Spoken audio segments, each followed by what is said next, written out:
Olá, começa agora mais uma edição do Papo com Ela. Eu sou Michele Figueiredo e no programa de hoje a gente vai falar sobre o trabalho que vem sendo desenvolvido pela Câmara Setorial Temática do Enfrentamento ao Feminicídio na Assembleia Legislativa de Mato Grosso. Você também confere a retomada das atividades do grupo de voluntários Ajudar Faz Bem e eu te convido com seu cafezinho a passar esse tempo comigo. Vamos lá? O Papo com Ela faz uma pausa necessária para olhar de frente uma das maiores urgências da nossa sociedade: a violência contra as mulheres. Mato Grosso já registra em 2025 mais casos de feminicídio do que aqueles ocorridos em 2024. E na Assembleia Legislativa, um movimento importante começou: a criação da Câmara Setorial Temática de Enfrentamento ao Feminicídio, um espaço que reúne especialistas, sociedade civil e poder público para investigar causas, propor soluções e cobrar efetividade nas políticas de proteção às mulheres. Para entender como esse trabalho está sendo conduzido e o que ele pode mudar na vida de tantas mulheres, nós recebemos aqui a suplente de deputada Edna Sampaio, que está à frente dessa iniciativa. Deputada, muito obrigada por aceitar o nosso convite para que a gente pudesse fazer um balanço, né, do que já foi possível avançar com a Câmara Setorial Temática de Enfrentamento ao Feminicídio na Assembleia Legislativa, porque ali acabou criando-se um espaço onde muitas representações se fazem presentes, né? O que foi possível avançar desde a propositura, naquela discussão que a senhora provocou dentro do parlamento até esse momento? Michele, primeiro quero dizer que é uma alegria sempre conversar com você e eu acho que conversar sobre a questão do feminicídio é ainda mais do que uma alegria, é uma obrigação nossa, uma necessidade desses tempos agora, né? Então, eu acho que o grande avanço foi de fato criar um espaço institucional onde mulheres de diferentes ideologias, partidos, sem partidos, dos espaços institucionais, dos movimentos sociais, pudessem se juntar e dialogar sobre essa questão que afeta a vida das mulheres, né, que tem ceifado a vida de mulheres. Então, eu acho que a primeira grande conquista foi essa, porque você acompanhou esse processo, você sabe que não foi fácil criar um instrumento, uma ferramenta dentro da Assembleia Legislativa, conduzida por uma mulher que não é deputada titular, mas é suplente, no meu caso, né. Então, eu vejo que esse é um grande avanço. A outra questão que eu acho que a gente fez já várias reuniões, nós vamos para a quarta reunião, quinta reunião. Eu acho que o que mostra esse momento em que as mulheres se reúnem para discutir a questão do feminicídio é um amadurecimento sobre questões que são fundamentais para a gente tratar o feminicídio, conceitos sobre o que é, afinal de contas, o feminicídio, o que é desigualdade de gênero, por que ao falar de feminicídio nós precisamos tratar essa questão não como um crime isolado, como um caso isolado, mas como um reflexo de uma estrutura de opressão e de desclassificação e de desqualificação das mulheres. Então, esta compreensão dos conceitos que permeiam a atuação no campo de política para as mulheres é algo que, para mim, é o maior, talvez, legado desta comissão, porque nós não podemos formular políticas públicas sem ter um conceito que nos oriente sobre o que é mais efetivo para fazer. Por exemplo, se eu entender que a questão do feminicídio é simplesmente uma violência que pode ser combatida com aumento de pena para os feminicidas, aí nós não vamos ter ações concretas de realmente prevenir, porque a gente sabe que não é isso. As leis mostraram, inclusive uma lei perfeita, maravilhosa, que é a Lei Maria da Penha, mostrou que só a lei não tem força para mudar a realidade. Então, essa compreensão coletiva da complexidade de como esse problema do feminicídio tem a ver com a desigualdade entre homens e mulheres numa sociedade, vai repercutir no olhar sobre esses casos e também no olhar sobre as políticas que devem ser implementadas no estado de Mato Grosso para poder a gente proteger a vida das mulheres. Então, acho que essas questões que são, primeiro, reunir a diversidade das mulheres, porque nós não somos únicas. Quando você fala de mulher, você está falando de uma infinidade de pessoas que têm gostos, que têm personalidades, que têm atitudes, que têm pensamentos, que têm escolhas muito diferentes. Essa é uma coisa, então não dá para falar de mulher como se todas nós fôssemos iguais, nós não somos. E ao mesmo tempo, trazer o debate sobre o feminicídio da perspectiva das políticas públicas do Estado. O feminicídio, eu digo sempre, é um crime político. Toda violência contra a mulher é uma violência política. todo crime contra o corpo de uma mulher, a extinção do corpo de uma mulher, é um ato político, porque ele tem a ver com o poder, com a relação de poder entre homens e mulheres. E eu acho que antes da gente trazer esse debate para a Assembleia Legislativa e constituir a Câmara Temática, a gente estava muito num debate sobre, vamos aumentar a pena, vamos instituir pena de morte, e são coisas que ferem os direitos humanos e ao mesmo tempo não resolvem o problema, né? Porque ele transfere para o Poder Legislativo, simplesmente, a atribuição de resolver o problema. E não é. O Poder Legislativo tem muito a contribuir, mas não é só o Poder Legislativo, não são só as leis. Então, acho que isso foi muito importante. Nós também estamos construindo agora, depois dessa construção mais conceitual, de entendimento das mulheres sobre o que nós estamos tratando, nós estamos fechando agora a metodologia de trabalho da Câmara Temática. Então, não é uma coisa de uma hora para outra, não é uma coisa simples, porque também é outra coisa que a gente, aqui no estado de Mato Grosso, tem dificuldade de entender que políticas públicas a gente faz com conhecimento fundamentado. Não dá simplesmente para eu olhar um problema e já no senso comum, de maneira rasa, falar a solução é essa ou aquela. Então, assim, a gente precisa aprofundar, e para isso a gente precisa de um planejamento, e é exatamente isso que a gente está finalizando agora. Nós já definimos que vamos atuar em 19 municípios do estado de Mato Grosso. Desses 19 municípios, a grande parte deles são municípios que têm os maiores índices de feminicídio, né, numa série histórica que vai de 2025 a 2022 até 2025, que é o período que a gente está analisando, que é justamente o período em que, de fato, Mato Grosso apresenta e se destaca no cenário nacional como um dos estados mais violentos para as mulheres. Teve um boom aí dos registros, exato, né? Entendeu? E aí, nós estamos organizando agora as equipes, porque são 2 tipos de equipes que nós vamos trabalhar.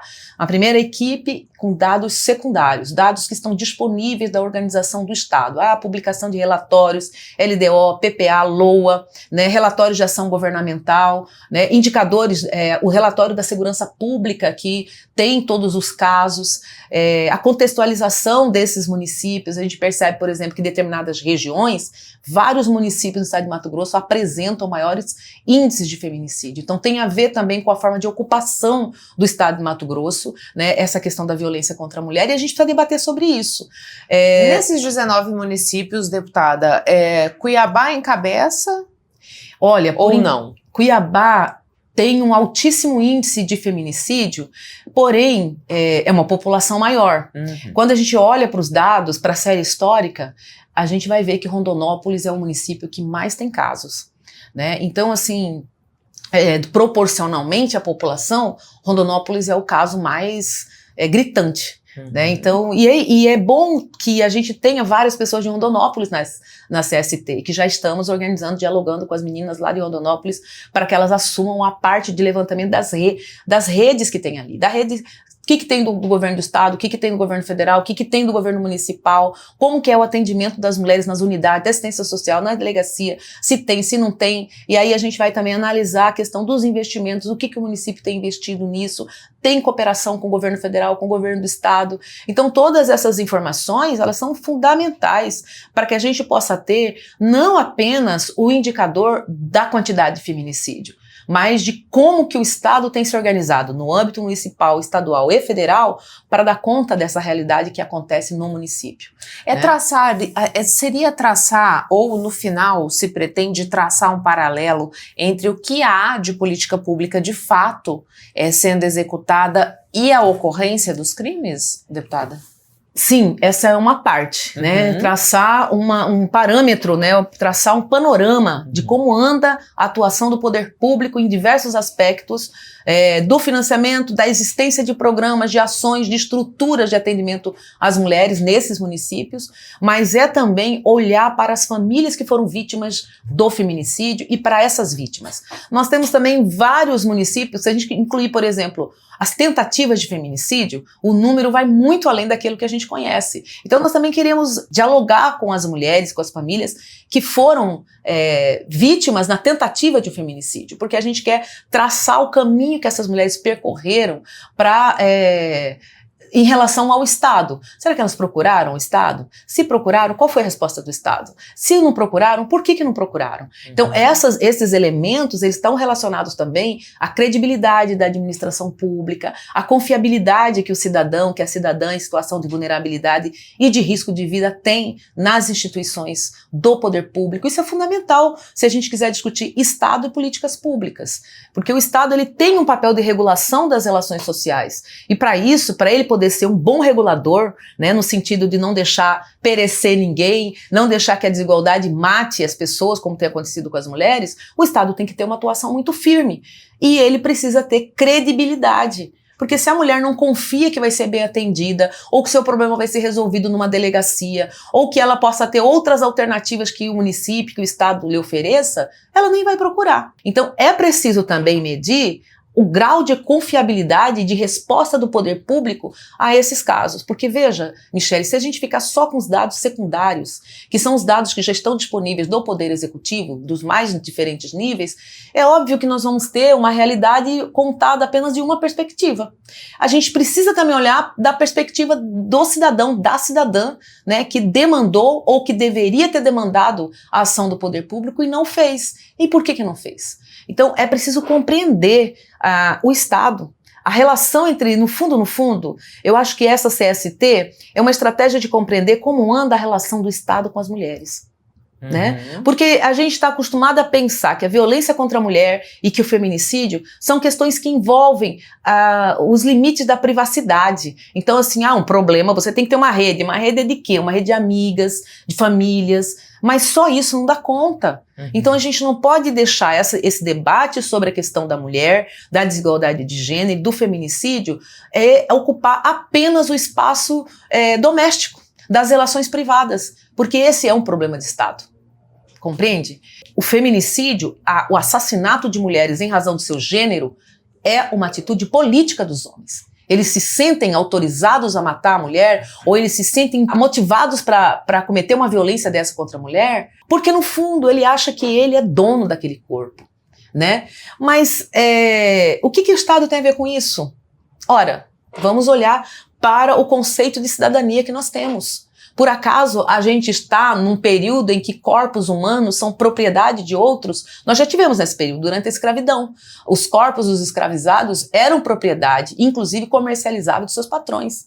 Mas nós não estamos mais na escravidão. Então não tem sentido aceitar a tese de que alguns homens se sentem donos de corpos de mulheres ao ponto de poder ou de querer, de se sentir autorizado a ceifá-los. A interromper essa existência, entendeu? Já aconteceu isso na história do Brasil, na maior parte da história do Brasil. Mas nós estamos num outro momento histórico.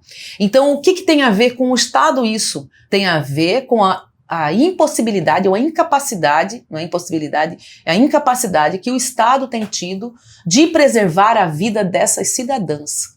Entendeu? Porque se a vida é o bem maior, inscrito inclusive na Constituição, um bem natural, um bem jurídico natural, a partir do qual todos os outros direitos são originários, né? Eles vêm daí, né? Se você está vivo, você tem direito à casa, tem direito à educação, mas se você está morto, você tem direito aqui, né? Então, o bem maior que a vida, ela é um bem que deve ser preservado pelo poder público, pelo Estado. Agora, deputada, a senhora começou falando pra gente assim, que uma das grandes vitórias da CST é justamente reunir essa diversidade de pensamentos de mulheres. Isso. A CST ela também vai ter esse olhar para como é vivenciado o feminicídio para a mulher negra, para a mulher indígena, para a mulher que é mãe solo, que muitas vezes se vê ali numa situação em que esse companheiro deixa a casa, mas depois se acha no direito de cobrar, né, que ela responda como ele deseja, de quem está empregada, de quem está desempregada, do grau de escolaridade. Também haverá esse cuidado de olhar para essa diversidade no momento de discutir o feminicídio? Sim. O projeto, ele não está fazendo o recorte explícito de gênero, de raça, porque o próprio resultado do feminicídio, a quantidade de mulheres que são assassinadas, já por si só define um recorte racial. Porque a maioria das mulheres que são assassinadas são mulheres pretas. Né? As estatísticas do relatório da segurança pública, o relatório que foi publicado no começo desse ano, primeiro semestre, demonstra que mais de 60% das mulheres assassinadas são mulheres negras.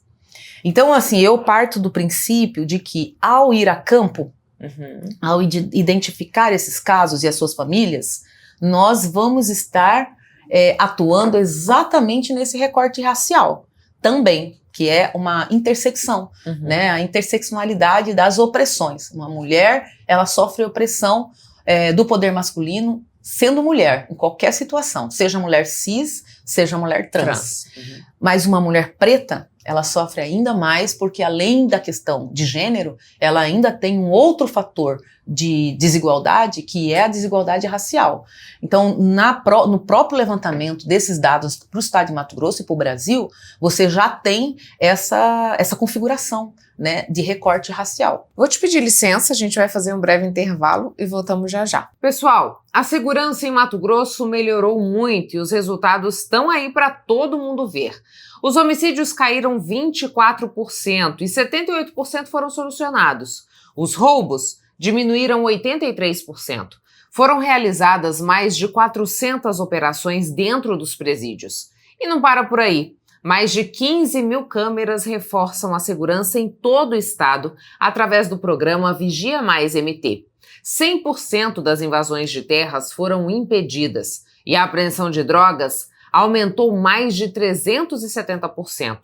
O investimento do governo do estado nos últimos 6 anos garante que as forças de segurança estejam nas ruas, no campo, nas estradas, trabalhando firme e solucionando crimes. Porque aqui em Mato Grosso é tolerância zero contra facções criminosas. Governo de Mato Grosso. Não saia daí que o papo volta já já.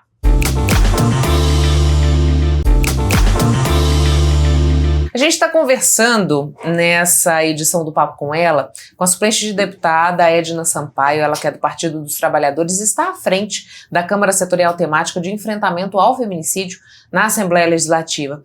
Deputada, a gente falava um pouco sobre essa estruturação do trabalho. A senhora falava pra gente sobre o recorte de raça, que não acontecerá porque os dados já mostram que as mulheres já está recortado. Exato, né? São as maiores vítimas desse processo. Quando a gente pensa em política pública, a senhora falava um pouco no primeiro bloco sobre só o aumento de pena, olhar só sob o viés da segurança pública, não é um caminho que se mostra eficiente, né? Não é. Afinal de contas, a gente viu as penas aumentarem e os feminicídios aumentarem também. Aqui a gente deve pensar que educação e cultura talvez sejam os caminhos mais eficazes para a gente mudar essa realidade vivida em Mato Grosso. Eu não estou dizendo que seja uma questão apenas, é um problema complexo, tanto que a metodologia que nós estamos adotando é uma metodologia é uma metodologia de investigação, de estudo quanti-qualitativo, porque é um problema complexo, nós temos que olhar para várias dimensões que alimentam essa questão da desigualdade de gênero que gera o feminicídio. Mas eu acho que na centralidade desse debate é o poder. Eu vou te contar uma situação que eu vi, eu estive em Cuba esses dias atrás, e eu vi uma cena ali que me chocou muito, eu fiquei muito emocionada mesmo, que foi uma briga de um casal, e esse homem começou a espancar essa mulher no meio da rua, né? E eu estava num restaurante, e assim, todo mundo ficou calado, parado, assim, como se fosse a coisa normal, um homem batendo numa mulher na rua, entendeu? E aí eu fiquei muito, muito abalada e me levantei da mesa e fui na direção daquele casal e comecei a chamar a polícia, a dizer porque ele era um covarde, que ele estava batendo uma mulher. Eu estava no outro país, gente. Mas sabe quando aquele impulso, quando aquela coisa... Então, tudo isso para dizer o seguinte... Cuba é um país que fez uma revolução. Eles saíram de um indicador de 85% de analfabetos e zeraram o analfabetismo.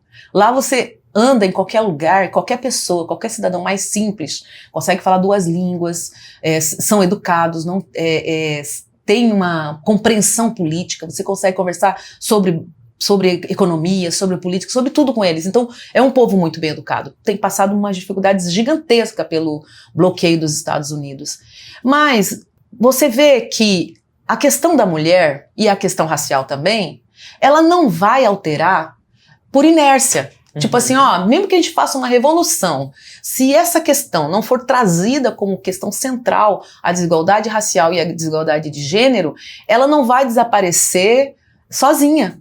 Então é preciso que a gente trate essa questão da desigualdade de gênero como uma questão central. Não é só uma questão de educação, não é só uma questão de cultura, é de educação, mas é fundamentalmente uma questão de poder. Eu vou dar um exemplo muito claro para você. Quando eu apresentei a CPI, o pedido de CPI na Assembleia Legislativa, você viu a reação dos homens, tanto do Poder Executivo, que governa o Estado, né, governador, vice-governador, secretários, e os deputados, homens. A reação deles nos impediram de criar uma CPI. Depois, quando a gente falou, vamos criar uma comissão especial, os homens também reagiram e criaram na frente, passaram a perna na gente para poder a gente não criar. E a gente insistiu e criamos uma Câmara Setorial. A Câmara Setorial, para fazer os estudos, levantamentos, tudo vai precisar de recurso. Nós ainda não chegamos nessa etapa. Essa semana nós vamos encaminhar o orçamento para a Assembleia Legislativa, para a mesa diretora. Então, assim, se você tem mulheres nos espaços de poder, você também tem decisões sobre o uso do recurso público. Por que a questão do feminicídio não foi tratada de forma adequada nos instrumentos de planejamento governamental? Nem foi destinado recurso efetivo para o enfrentamento da violência e da desigualdade de gênero. Porque quem decide sobre os recursos são os homens. E como é que um homem pode decidir sobre o recurso? Na medida em que ele confere nas urnas o voto para se eleger, para governar a cidade, o estado, o país. E ele vai chamar os seus secretários. E geralmente os homens chamam as mulheres para ocupar cargos periféricos, de secretaria periféricas que às vezes mal têm orçamento para poder se desenvolver. Então, veja, isso é uma questão de poder.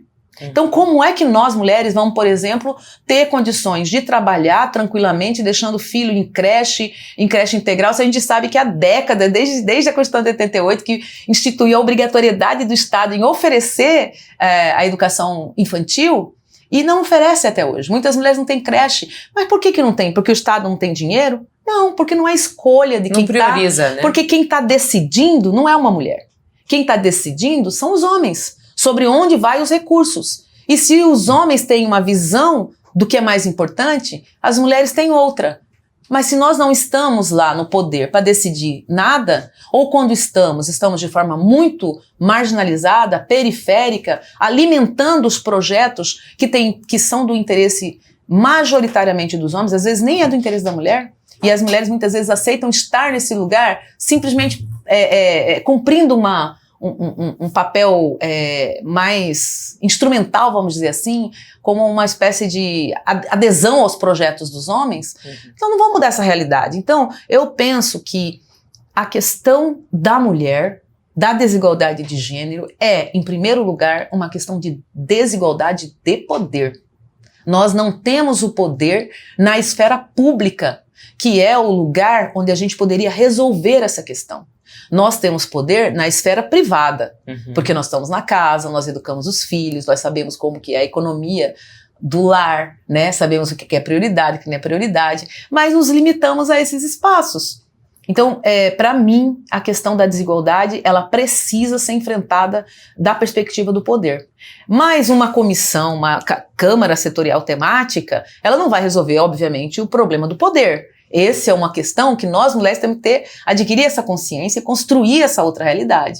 Mas a CST pode pautar os governos, qualquer que seja daqui para frente, dependendo do resultado e da força com que esse resultado vai ser abraçado pelas próprias mulheres. A gente pode inferir, a gente pode incidir sobre decisões dos homens em relação às políticas públicas, em relação aos recursos. Acho que falta muita organização das mulheres nessa perspectiva aqui no Mato Grosso. E isso explica também o fato da gente ser campeão em feminicídio.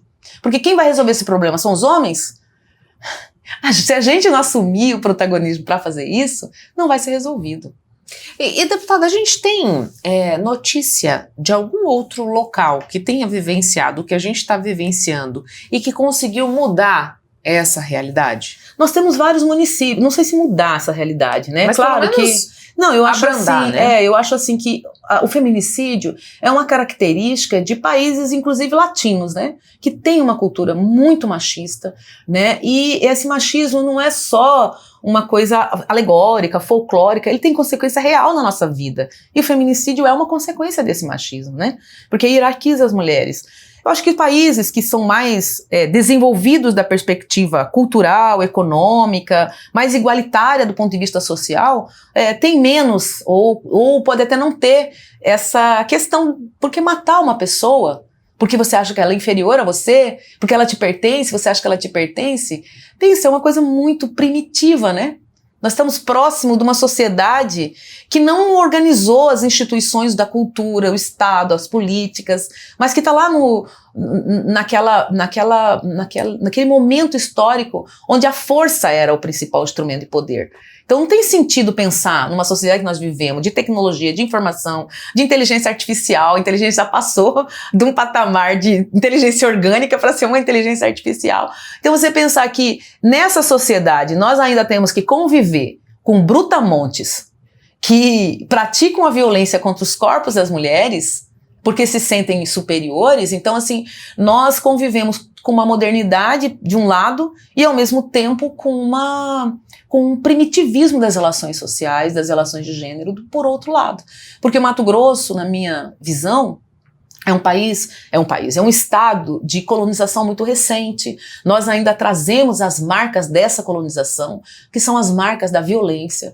Há pouquíssimo tempo atrás, Mato Grosso era um estado em que não podia haver divergência do poder. Os inimigos eram tratados, os adversários políticos eram tratados como inimigos, e o Portão do Inferno era um local onde se jogava corpos daqueles que discordavam ou dos dissidentes sociais, né? Então, essa violência que perpassa a história do Mato Grosso, de uma elite muito exclusivista, né? O povo não participou da história do Estado. Uhum. O povo, ele sempre foi deixado de lado, sempre ficou muito distante do poder. Então, por isso que eu acho que nós ainda preservamos traços predatórios nas nossas relações sociais, né? Porque também a ocupação do Estado de Mato Grosso é uma ocupação que veio pensada como um espaço de exploração. Uhum. Aqui era um território de exploração e continua sendo em muita medida, talvez até mais, porque hoje você tem uma tecnologia que faz com que a produtividade da agricultura, dos negócios do campo, sejam tão altas, mas às custas de muita destruição ambiental. Isso é uma violência contra a natureza, né? E não por coincidência, a natureza, ela é feminina. Né? Então, assim, as mulheres são as primeiras vítimas de processos de ocupação do território violentos que se mantêm até hoje. Muita gente escuta falar assim, mas pra gente mudar o cenário da violência contra a mulher, não adianta a gente falar só com mulher, a gente precisa envolver os homens nessa perspectiva. E a senhora disse agorinha, né? Você acha que se ficar na mão dos homens isso vai mudar? Não, as mulheres precisam estar no poder para ter um olhar diferenciado, para que essas políticas públicas cheguem. Mas essa é uma luta que precisa ser conjunta, deputada, talvez com uma relação de força, de poder, com mais mulheres presentes, mas os homens também não descartados? Não, eu acho que os homens não podem ser descartados, em hipótese alguma. Assim como eu também não acho que a questão racial vai ser resolvida só com as pessoas negras. Porque a questão racial, como a questão do machismo, não é um problema nem das pessoas negras nem das mulheres. Uhum. Não fomos nós que inventamos o machismo. Então, e os homens não gostam de ouvir as mulheres. E para que os homens possam participar, construir, nos ajudar, eles precisam aprender a nos ouvir. Uhum. E uma coisa muito clara para mim, inclusive a minha passagem pela Assembleia, né, é que os homens não têm paciência para ouvir a gente. Especialmente quando o discurso nosso destoa dos interesses deles completamente. Não foram poucas as vezes em que, presidindo a mesa, um homem tivesse falado para mim parar de falar, para eu fechar minha fala. Quando pedia mais um minuto, os outros homens tinham direito, mas dificilmente eu tinha. Então eu tinha que fazer sempre, uma coisa constante nessa minha passagem pela política, você se exercitar o máximo para ficar num tempo regular, porque se você precisar de mais tempo, você não vai ter, então já tem que contar com isso, porque na maioria das vezes não tem. Então eu estou querendo dizer que os homens são fundamentais nessa luta. Mas, em primeiro lugar, as mulheres têm que se entender. Elas têm que se ver como protagonista disso. Porque são elas que vão dizer o caminho, não são os homens. São elas que vão construir como protagonistas o caminho, não são os homens. E muitas vezes, eu já vi isso, você tem uma reunião de mulheres, você convida os homens para vir, eles dominam a reunião. Elas não falam mais, ou se falam, falam com preocupação, porque é uma insegurança de fala das mulheres, que é produzida pelo machismo e pelas relações de gênero entre homem e mulher, né? Que é a insegurança de que eu não vou conseguir falar, o que eu vou falar tá errado, entendeu? Há um medo de errar das mulheres que os homens não têm, porque eles são convencidos que tudo que eles falam são importante. E que aquele lugar é deles. É deles, direito, exatamente. Né? E nós estamos sempre nos sentindo fora do lugar. E na política, então, é uma coisa muito hostil para nós, né? A política é um lugar hostil para as mulheres, né? E é por isso que não é por acaso que nós temos aqui no estado de Mato Grosso um déficit gigantesco de participação das mulheres na política, né? Na Assembleia Legislativa nós só temos a Janaína Riva como deputada. E isso é também um indicador, tanto quanto o feminicídio, da desigualdade de gênero que nós temos aqui. Deputada, muitíssimo obrigada pelas informações, que a gente tenha em breve o resultado dessa CST, que temos até abril, né, para concluir esse levantamento, e que, de fato, os poderes se mobilizem no sentido de abraçar essa causa e traçar um novo rumo para o Mato Grosso. Esperamos.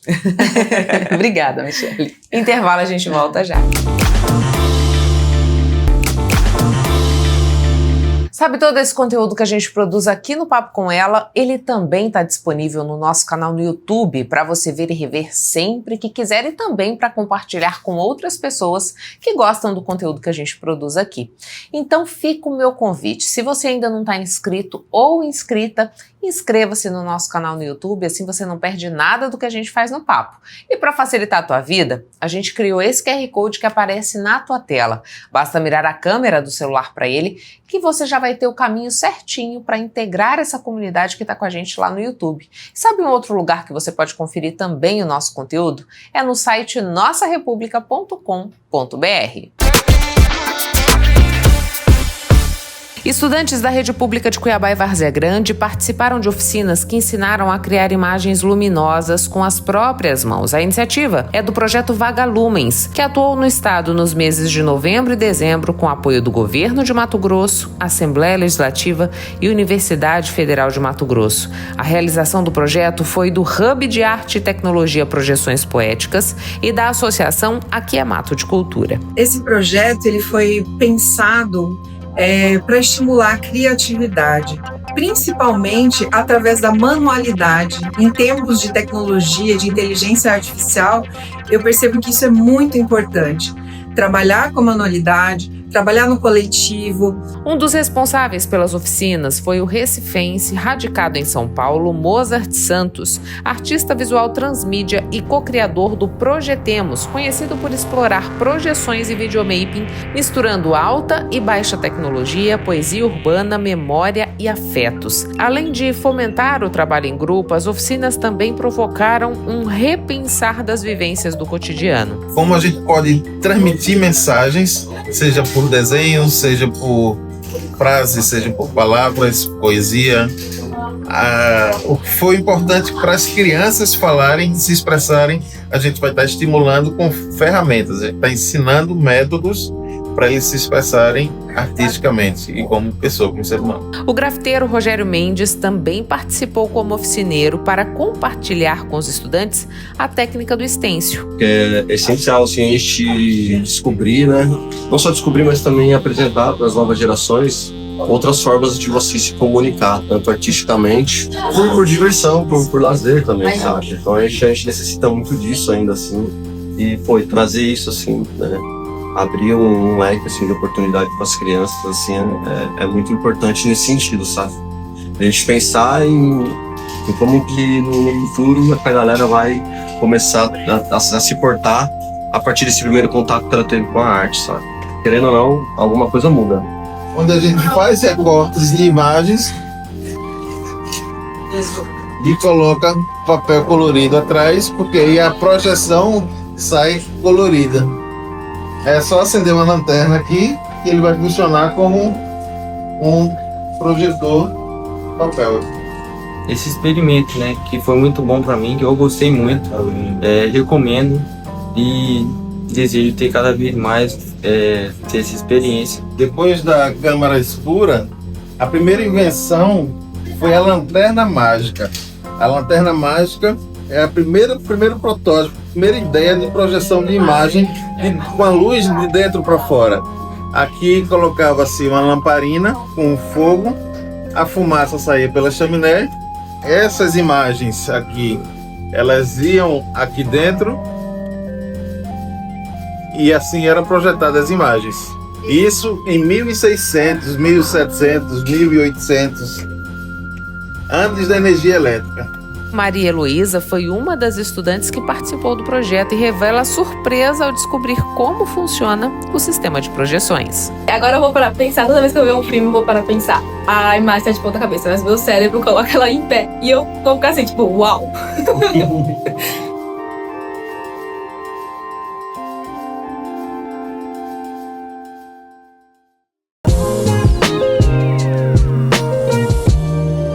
Depois de uma interrupção de uma década nas atividades, o grupo Ajudar Faz Bem retoma o movimento e pretende levar às famílias ribeirinhas de Santo Antônio de Le Verger uma ação especial de Natal. O ano era 2013 quando a primeira ação solidária foi concretizada pelo grupo Ajudar Faz Bem, formado por 15 pessoas que tinham como meta auxiliar aqueles que mais precisavam. A instituição beneficiada foi a ACC. Estava recolhendo roupas minhas em casa para fazer doação e com isso alguns amigos se juntaram à causa e acabou virando esse fenômeno todo. A gente fez a primeira ação na ACC, foi coisa linda, a gente conseguiu muita coisa. Em 2 anos de atuação foram diversas ações realizadas em Cuiabá, Várzea Grande e Santo Antônio do Le Verger. Apesar do engajamento e do sucesso nas iniciativas propostas, no Natal de 2015 a última mobilização acontecia. 10 anos se passaram e um triste acontecimento despertou em Kate a vontade de retomar o voluntariado. Mas esse ano, com o falecimento da minha madrinha, veio aquela vontade maior, porque eu revi as fotos, ela ajudando a selecionar as famílias, então em homenagem a ela também, juntei com a vontade, entrei em contato com os amigos da época que era do grupo, todo mundo abraçou a ideia na hora e a gente decidiu fazer essa ação novamente, retornar. Neste Natal, o grupo visa atender 20 famílias ribeirinhas de Santo Antônio do Le Verger, município onde a madrinha de Kate morava e atuava como voluntária. Tenho certeza que ela vai ficar muito feliz, porque ela tinha isso do voluntariado dentro dela também, né? Tanto que minha mãe tem, minha irmã tem, minhas afilhadas já cresceram com isso, né? Tem foto dela bem pequenininha ajudando também. Então, assim, é algo que eu acho que vem de dentro mesmo, da vontade de ajudar, né? E aí eu senti que era a hora de voltar com isso e tá me fazendo muito bem. Só a ideia de ter pensado em voltar já tá fazendo a diferença. Você não perde, você ganha. Não é em valores, não é em nada, mas você ganha o carinho e a gratidão. Eu acho que isso daí não tem valor, não tem o que pague no mundo. A ação de Natal no bairro Altos do Le Verger acontecerá no dia 23 de dezembro e o grupo ainda busca doações. Se você quiser auxiliar, seja com produtos ou com presença, o Ajudar Faz Bem está de braços abertos para integrar novos membros. A gente precisa de alimentos não perecíveis, brinquedos, roupas em bom estado de conservação, né, que dê para serem reutilizadas novamente, sacolão fechado, ou então a gente pensou em fazer alguns kits de brinquedo também, né, embalagem, coisa para presente mesmo, essas coisas mais palpáveis, vamos dizer assim. Tem o Instagram que é o @ajudarfazbem2025, tudo junto. E o telefone que é o 65992622306. Tanto para participar do grupo, que serão bem-vindos também voluntários, quanto para doações, né, tirar dúvida. Tudo por esse telefone vocês conseguem contato direto comigo. E a gente dá início a esse projeto junto também, né? Quanto mais melhor eu falo, né, nesse caso.